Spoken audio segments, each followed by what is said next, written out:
Weekend. Meanwhile, we are still 7 months away from the election, and the Democrats are already tapping their celebrity friends to help push President Biden or shove and Harris across the finish line.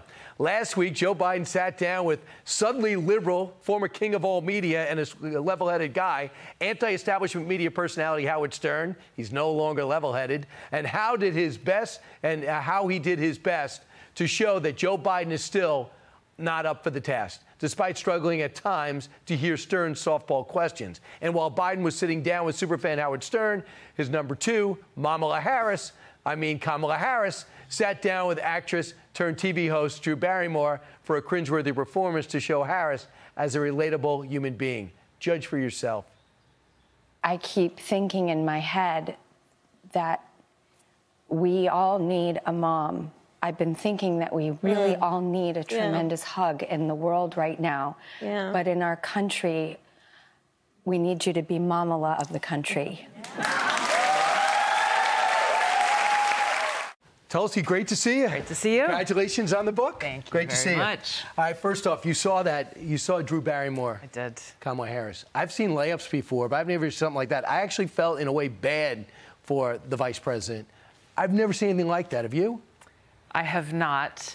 She didn't seem to have a problem. She had a big smile. With it. Right. So it's been interesting to see all of the commentary, the people, tweets and whatever it is, people criticizing that exchange.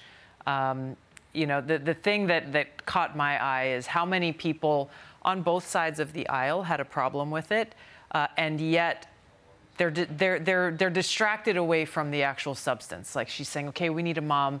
Well, no, we need a vice president. Well, actually, we need someone in this position who has the courage to serve, to lead, to go and do their job to secure the border, to actually deliver results. And unfortunately, Kamala Harris doesn't have a good record of that. And then when Howard sits down with the president last week just across the street, after blowing off all the White House correspondents, all the interviews, they follow him around, literally around the world. He literally had trouble remembering his bio. And almost half those stories aren't close to true. No one has a problem with that. The double standard is outrageous when you look at how they are treated. And this is where I talk about, and I talk about in my book, in my own experience, how the challenge and the problem is not only the Democrat elite and the issues that they have with the truth, but it is, by extension, their partners and friends in the propaganda media who are doing their work and carrying the water for them. So one thing I thought in going through your book, too, is I remember when you started breaking from the party, you were just separating. They wanted to make you the golden child. You were kind of resistant because you didn't like what was going on. And I remember you on the stage, on the debate stage, and this moment when you looked at Kamala Harris, and I can't play the whole thing, but it is must-see viewing still on YouTube. You took her on her record. Watch. You took issue with Senator Harris confronting Vice President Biden at the last debate. You called it a, quote, false accusation that Joe Biden is a racist. There are too many examples to cite, but she put over 1,500 people in jail for marijuana violations and then laughed about it when she was asked if she ever smoked marijuana. She blocked evidence that would have freed an innocent man from death row until the courts forced her to do so. She never recovered from that. She didn't make it through the primary, even though she had the most money. What did you pick up in that moment? That she was completely unprepared.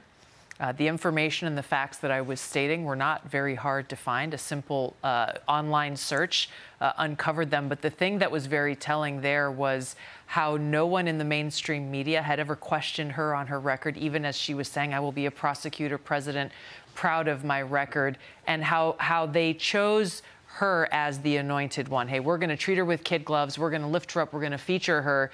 And then until I came along and just said, hey, this is your record. How do you defend it? And she had no defense because it's a horrible record. The other thing that the president can't shake, and he might want to talk about abortion as much as he wants, but he can't get it past the border. These stats just came in. Bill Malugin was able to pick it up. You think the border's bad? What about the planes? The planes that fly over the border and drop into these cities. Look at these numbers. They are stunning new numbers. 400,000 migrants are flown in the U.S. They fill out an app in their country, and we fly them to various cities. Miami's on top at 91,000, followed by another Florida city in Fort Lauderdale.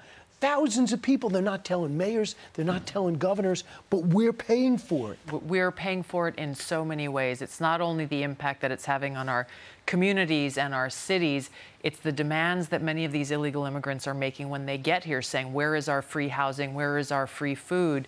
But it further highlights the problem at the border, the Biden-Harris administration's open border policy, where we have millions of people who've come across our borders. They don't know who these people are. They don't know what their intent is in this country. They don't know where to find them because they give them a piece of paper when they come in and say, okay, come and show up in court in a few years. If you really think that they're going to do that, you know, you're very, very naive. They're not, and that's why the president's talking about rounding up 11 million. He writes about it in Time magazine and sending them back. You write, if the president... You're talking about President Trump. President Trump. I think, yeah. President Biden certainly isn't saying that. We're going to find out in 6 months. If anybody wants to find out if you'd be a good VP pick, they can read For the Love of Country. But why should you? You're on everybody's short list. The president talks about you all the time. Why should he pick you?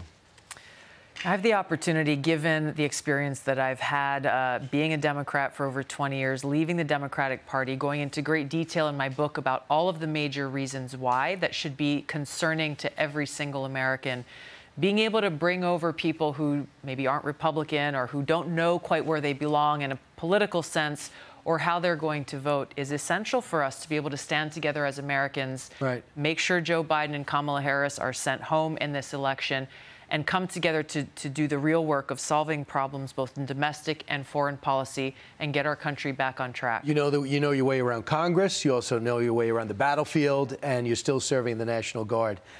Great to see you. And nice also a surfer, I understand. Yes. Right? That also helps. You need to relax somehow. Of course. Congratulations on your book, Tulsi. Thank you. I appreciate it. Hey, Sean Hannity here. Hey, click here to subscribe to Fox News YouTube page and catch our hottest interviews and most compelling analysis. You will not get it anywhere else.